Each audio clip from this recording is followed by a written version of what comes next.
చందన Brothers managing director రామారావును cheating కేసులో arrest చేశారు హైదరాబాద్ పోలీసులు. గతంలో ఓ మాజీ మంత్రి కొడుకుపై రామారావు చేసిన ఫిర్యాదు బోటకమని తేలడంతో చీటింగ్ కేసు నమోదైంది. పోలీసుల్ని తప్పుదోవ పట్టించినందుకు రామారావు జైలు పాలయ్యాడు.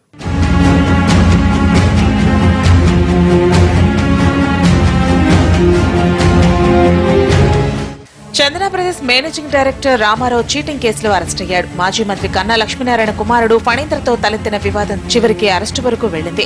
9 కోట్ల రూపాయల లోన్ కోసం గతంలో ఫణీంద్రను కలిశాడు రామారావు. లోన్ వస్తే కొంత కమిషన్ కూడా ఇస్తానని ఒప్పందం కూడా కుదుర్చుకున్నాడు. అనుకున్నట్టుగానే 9 కోట్లలో కొంత లోన్ వచ్చింది. ఇంకొంత లోన్ రావాల్సి ఉంది. అయితే ముందుగా అనుకున్న ఒప్పందం ప్రకారం ఫణీంద్రకు కమిషన్ చెల్లించాలి. అయితే ఈ కమిషన్ విషయంలో రామారావు ఫణీంద్రల మధ్య గొడవ జరిగింది. ఈ వివాదం కొనసాగుతుండగానే 3 నెలల క్రితం ఫణీంద్ర నుంచి బెదిరింపులు వస్తున్నాయంటూ పోలీసులకు ఫిర్యాదు చేశాడు రామారావు. బెదిరింపు లేఖను కూడా ఇచ్చాడు.